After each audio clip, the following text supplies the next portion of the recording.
Il est midi, bonjour à toutes et à tous, c'est l'heure de votre journal, tout de suite les titres de l'actualité. Adoption à l'unanimité du texte du projet de loi de finances 2025 lors d'une séance plénière présidée par le président du Conseil de la Nation en présence du ministre des Finances et des membres du gouvernement.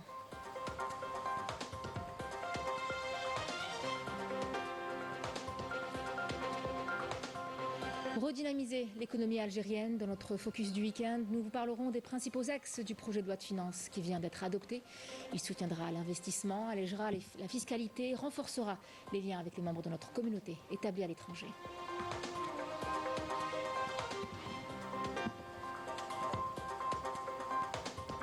Sécurité alimentaire, l'Algérie renforce ses capacités de stockage de céréales.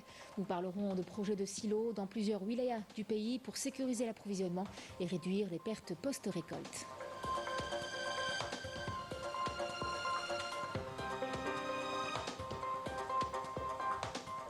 Et puis une évasion en forêt d'Akfadou. Nous avons suivi des campeurs venus des quatre coins du pays pour s'échapper le temps d'un week-end. Une véritable bouffée d'oxygène, un reportage est à suivre.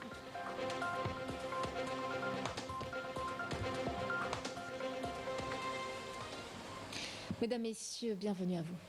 Les membres du Conseil de la Nation viennent d'adopter à l'unanimité le texte du projet de loi de finances pour l'année 2025. Le texte a été adopté lors d'une séance plénière présidée par Salah Goudjil, président du Conseil, en présence du ministre des Finances, Aziz Faïd, et des membres du gouvernement.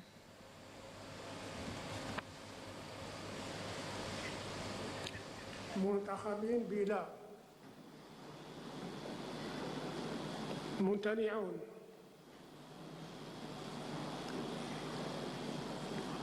الوكالات بنعم الوكالات بلا ممتنعون بنعم 150 طبعا لا مهم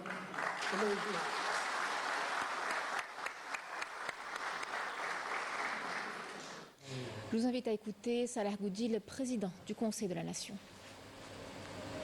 وحقيقة القراءة تاع القانون نلمس فيه كل التزامات رئيس الجمهورية السابقة والمستقبلية، وهذه الانطلاقة للمرحلة الثانية لإعطاء الجزائر المكانة لا من ناحية سياسية ولا من ناحية اقتصادية أن تكون رائدة.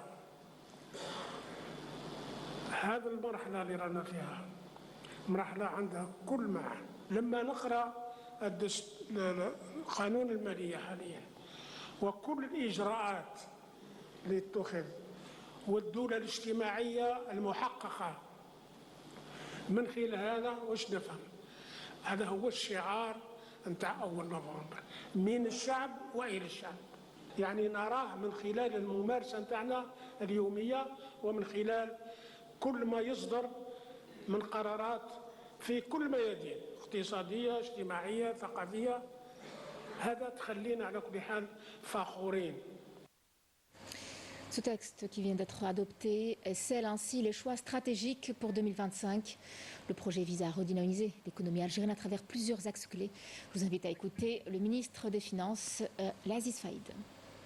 Les dispositions contenues dans le texte de loi de finances s'inscrivent dans le cadre de la mise en œuvre des engagements du président de la République visant à poursuivre la dynamique économique et de développement qu'a connue le pays ces 5 dernières années, avec pour priorité la nécessité de préserver le pouvoir d'achat des citoyens et à encourager l'investissement, et ce à travers une économie diversifiée et durable fondée sur l'innovation, le savoir, mais aussi sur les grands projets à portée stratégique, ainsi que les énergies durables et la numérisation des institutions étatiques et la maîtrise de la dette publique. Ce projet de loi de finances 2025 prévoit entre autres un soutien renforcé pour l'agriculture, des allègements fiscaux pour les contribuables et des incitations à l'investissement, notamment pour notre communauté établie à l'étranger, de quoi transformer le paysage économique du pays. Le focus du week-end est signé Nabila Houssine.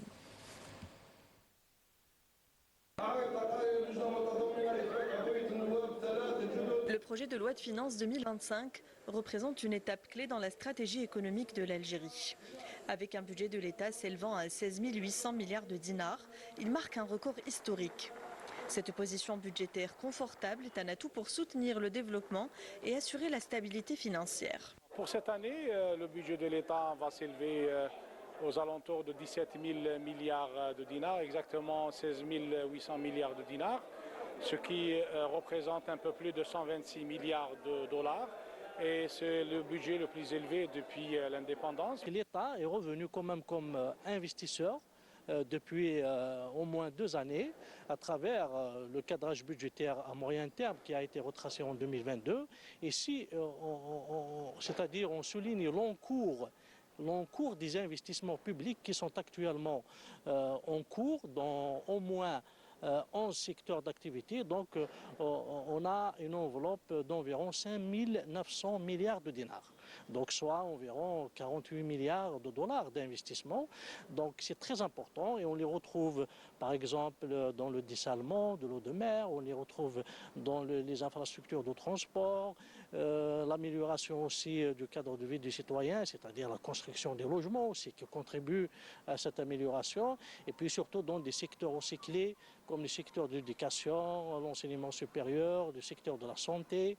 Donc voilà, c'est des investissements très importants qui auront un retour sur investissement, certes à moyen et long terme, mais qui sont actuellement des catalyseurs qui tirent la croissance économique de notre pays.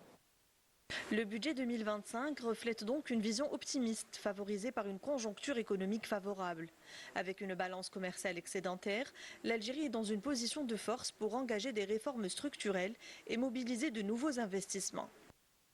Les indices macroéconomiques sont au vert, sont favorables. On enregistre bien sûr un excédent sur la balance commerciale et la balance de paiement. Et ça nous met dans une situation confortable par rapport au budget de l'État. L'agriculture, un axe majeur de ce projet de loi, avec des allègements fiscaux pour les importateurs et un soutien accru aux producteurs locaux. L'objectif est de renforcer la souveraineté alimentaire en encourageant la production nationale et en rendant les produits plus accessibles aux consommateurs. Aujourd'hui, nous, on est les intermédiaires entre le gouvernement et la population.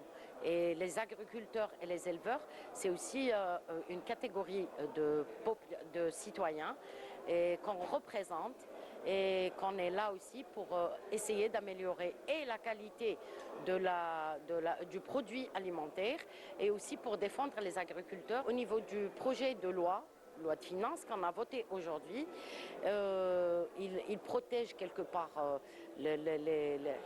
les agriculteurs et il a amélioré en ce qui concerne les impôts, il a fait diminuer les impôts à 5% pour la protection telle que les importateurs de produits de viande blanche. Pour ce qui est de la communauté nationale établie à l'étranger, elle représente un atout que le gouvernement souhaite mieux mobiliser.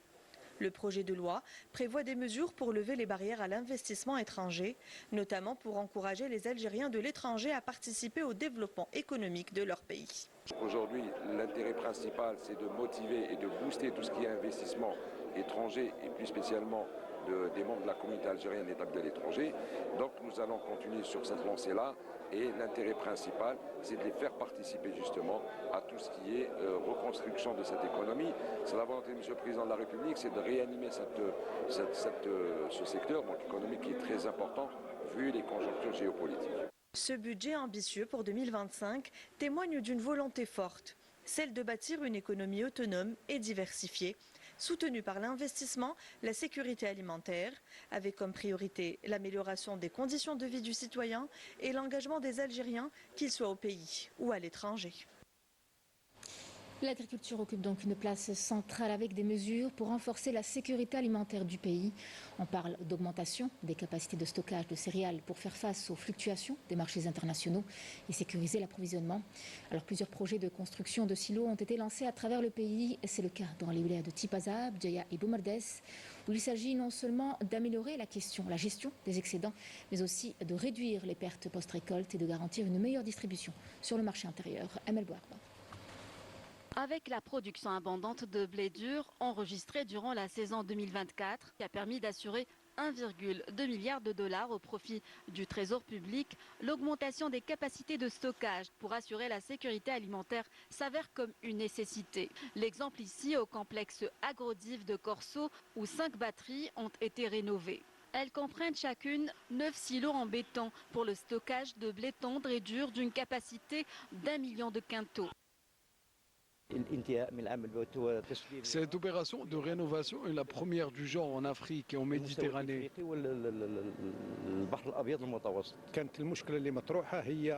La difficulté à laquelle nous avons été confrontés est de trouver une entreprise capable de réaliser des travaux aussi minutieux pour la rénovation de ces sites. Il y a 5 sites stratégiques construits il y a 50 ans qu'il fallait rénover. Le bureau d'études a émis une série de recommandations concernant l'utilisation des matériaux de construction locaux, comme le ciment et le rang à béton. Nous avons été chargés de réaliser les études de rénovation. Nous avons été à la hauteur du défi.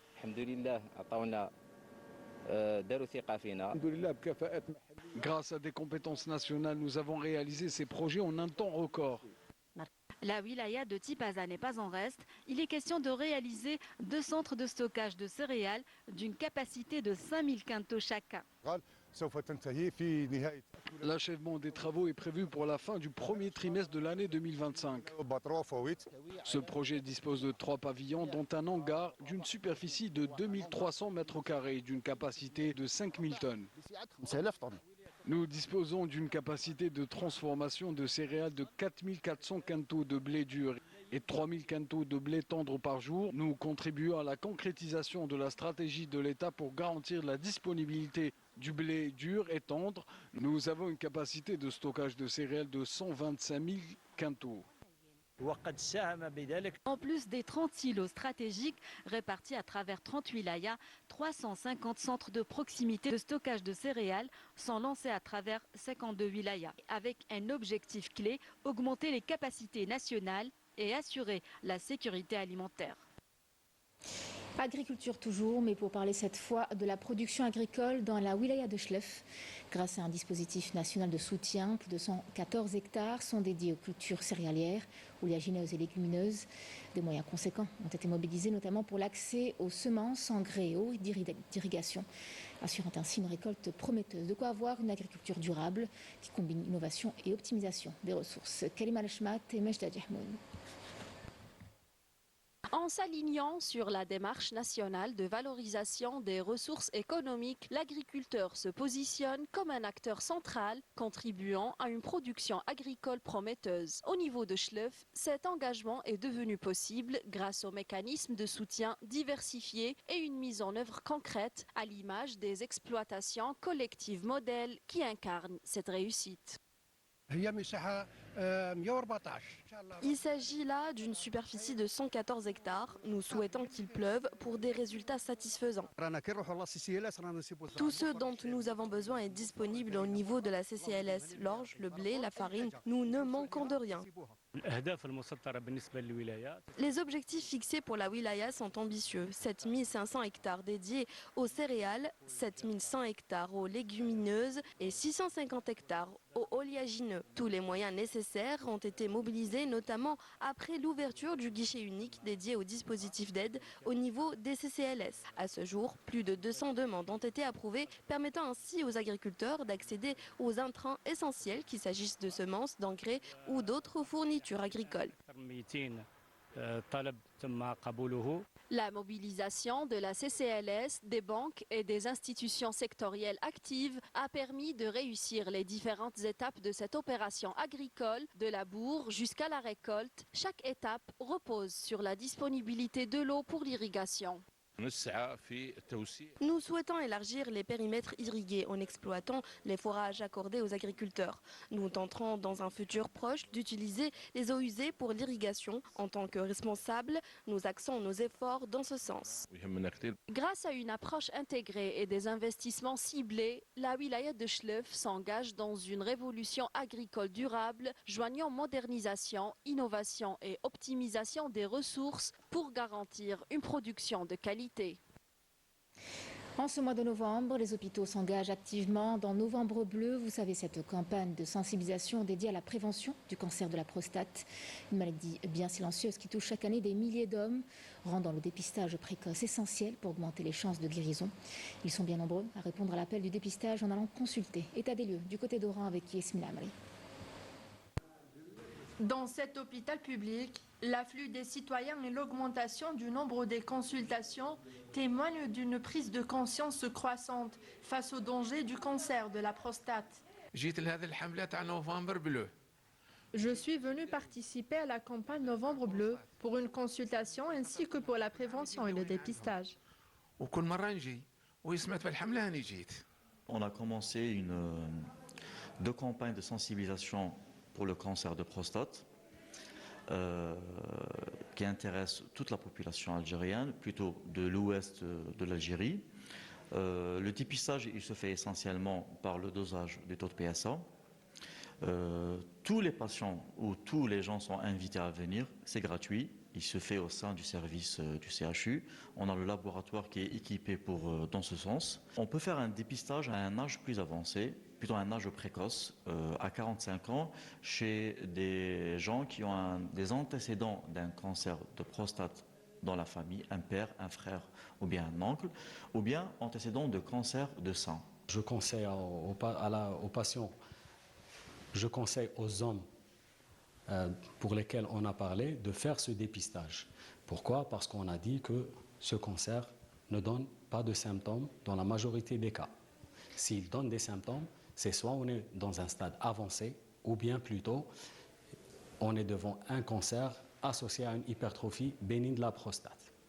Outre la sensibilisation en Novembre Bleu, cet hôpital a bénéficié de nouveaux équipements médicaux, à même de permettre d'améliorer les interventions urologiques. Il s'agit d'un appareil laser de puissance 100 watts. Cet équipement va nous permettre de réaliser des interventions très importantes, très utiles pour le patient. Et nous allons aussi être parmi les premiers, sinon les premiers, dans les hôpitaux publics à réaliser cette technique très intéressante.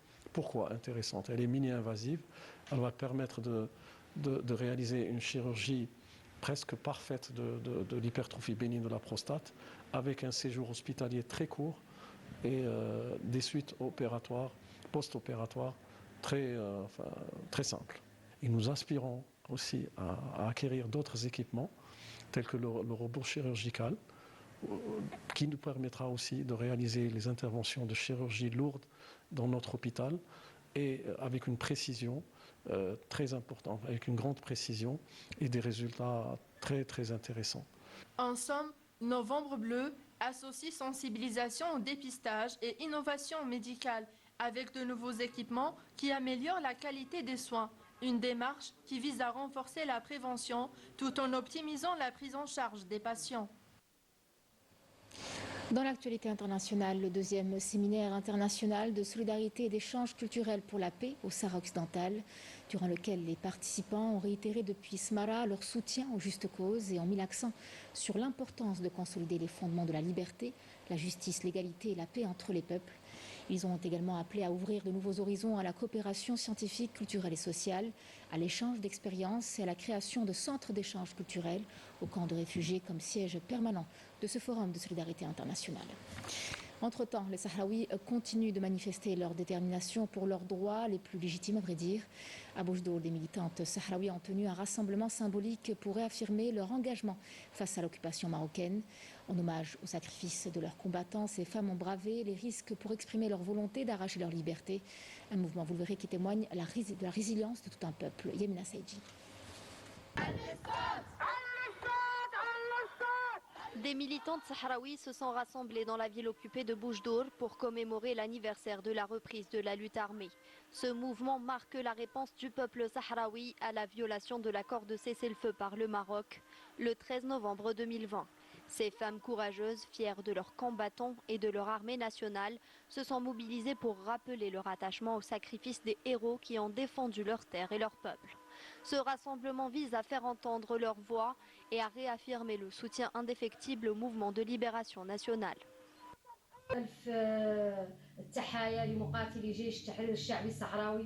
Nous honorons avec fierté et gratitude l'armée nationale sahraoui et ses martyrs qui tombent chaque jour en défendant notre terre et notre dignité. Leur bravoure et leur sacrifice sont une source d'inspiration constante pour nous tous. Un rappel puissant de notre droit et de notre devoir de résister. À travers chaque acte de courage, ils nous montrent la voie vers la liberté.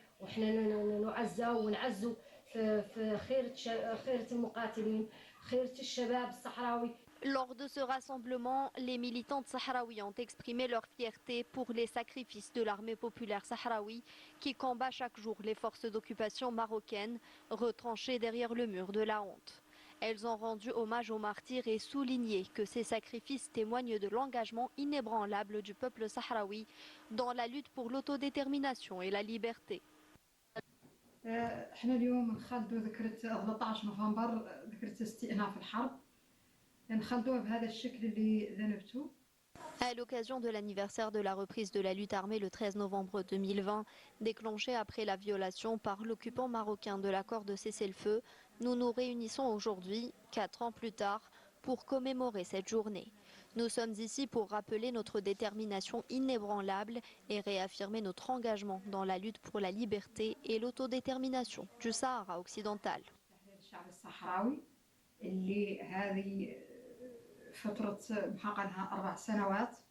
Cette manifestation illustre la détermination du peuple sahraoui, notamment des femmes, à arracher leur indépendance. En passant la nuit dehors, ces femmes affirment leur engagement pour mettre fin à l'occupation marocaine et à retrouver leur liberté et leur dignité par tous les moyens. La situation sociale au Maroc est marquée par une profonde crise. L'économie du pays est de plus en plus fragile. Les citoyens ressentent une pression sur leur pouvoir d'achat tandis que la dette nationale continue d'augmenter. La grogne sociale ne faiblit pas, notamment en raison de la montée des inégalités et de l'absence de réponses concrètes. Barzan, lui, semble bien sourd aux revendications d'un peuple en colère. Malim Damis. Alors que l'économie marocaine montre des signes inquiétants de fragilité, sa dépendance aux décisions de puissances étrangères pèse lourdement sur le quotidien des Marocains. Le Marzan, engagé dans des accords politiques jugés souvent superficiels, peine à apporter des solutions concrètes. Les dettes s'accumulent, reflétant une gestion financière sous pression, tandis que les rapports internationaux soulignent l'aggravation de la pauvreté et les défis croissants auxquels fait face la population. راه لا يمكن ان الفقر يتنامى بهذا الشكل من 1.2% الى 6.6%، والحكومه جايبه البرنامج ديالها بانها حكومه اللي غادي تركز الدوله الاجتماعيه. فين هي هذه الدوله الاجتماعيه وعوض ما نخرجوا اسر من الفقر ودخلنا 2 مليون ديال الاسر في الفقر؟ كيف دخل هاد 2 مليون الاسر في الفقر؟ بفعل التضخم، بفعل الغلاء ديال الاسعار. كيفاش غادي يعيش هذا المواطن؟ الله اعلم. وفاش كيخرجوا المسؤولين يهضروا كيبقاو يضحكوا على المواطن بنفس لغه الخشب. علاش؟ حيت ما كايناش دوله، ما كاينش رقابه للاسف. هادشي راه بزاف، وهادشي راه حشومه عليكم وراه عيب وعار عليكم، والناس ما خصهاش تبقى ساكته. De nombreux Marocains vivent dans une précarité extrême, sans source de revenus stable. Ils ne peuvent même pas satisfaire leurs besoins essentiels, comme la nourriture. Cette situation désastreuse laisse place à un profond désespoir chez les Marocains qui ne voient aucune perspective d'avenir dans leur propre pays.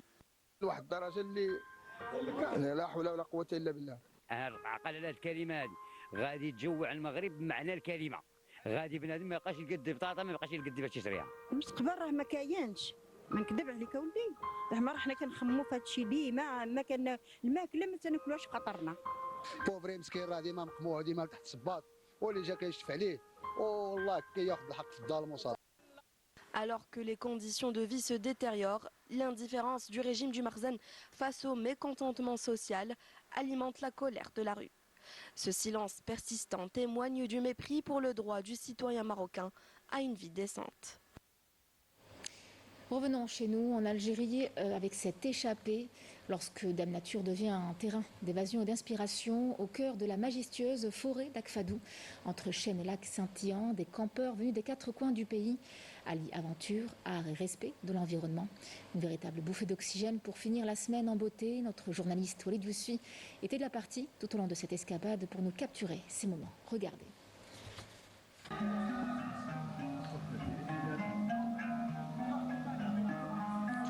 s'étendant sur environ 8000 hectares, à une altitude oscillant entre 600 et 1700 mètres. La forêt d'Akfadou est surtout connue pour ses chênes verts, ses chênes lièges et les cèdres de l'Atlas dans les zones les plus élevées.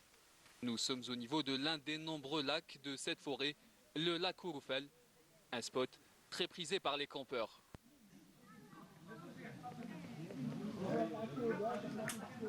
Elle est magnifique. C'est la première fois que je viens ici, mais elle est magnifique. C'est incroyable. Il y a plein de paysages, plein de vues, du calme, de la nature. Il y a tout, il y a tout. La forêt d'Akfadou est connue beaucoup plus pour sa faune et sa flore. Beaucoup d'animaux qui vivent ici. Nous avons passé la nuit ici. C'était très agréable. Aujourd'hui, c'est à mon tour de faire la cuisine. Alors, au menu, nous avons du poulet à la crème et des pâtes. Le reste du groupe est parti chercher du bois. Entre deux randonnées, certains profitent de l'occasion pour laisser libre cours à leur esprit artistique et créatif. Chaque moment déplacé, je trouve le plaisir هذا تاع dessin ou la musique ou la المهم عفسه artistique باش واحد ينحي l'énergie négative et tout ويشونجي شويه ينحي على خاطره وكاع. À quelques kilomètres de là, ces campeurs sont en train de lever le camp après 2 nuits passées dans cette forêt. Pour Farouk, la propreté des lieux passe avant tout. Avant de partir, ils ramassent tous les déchets afin de laisser l'endroit intact. Voilà, c'est le dernier jour, comme vous le voyez. Donc, la moindre chose qu'on puisse faire, c'est de nettoyer l'endroit et de le laisser propre. Vivre l'aventure différemment, on a déjà la convivialité, on a bien-être, la sécurité. هادو كامل حنايا مدخلينهم دون ان سلوغون فيفي لافونتور ديفيرامون تعيش لافونتور معنا نوصف بحاجه واحده اخرى كامل باش خليك ما تكونش عندك سونتيمون بليك مع اجونس ولا خليك تعيش هذيك لافونتور بلي راه كامل جروب دامي راكم عايشين هذيك لافونتور. Le week-end touche donc à sa fin et les campeurs repartent avec le sourire, des souvenirs plein la tête, avec une seule envie, revenir le plus tôt possible.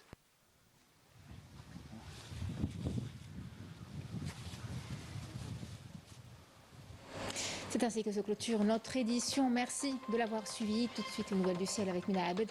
Et puis, je vous retrouve à 19h pour l'édition du soir. Excellent après-midi à vous.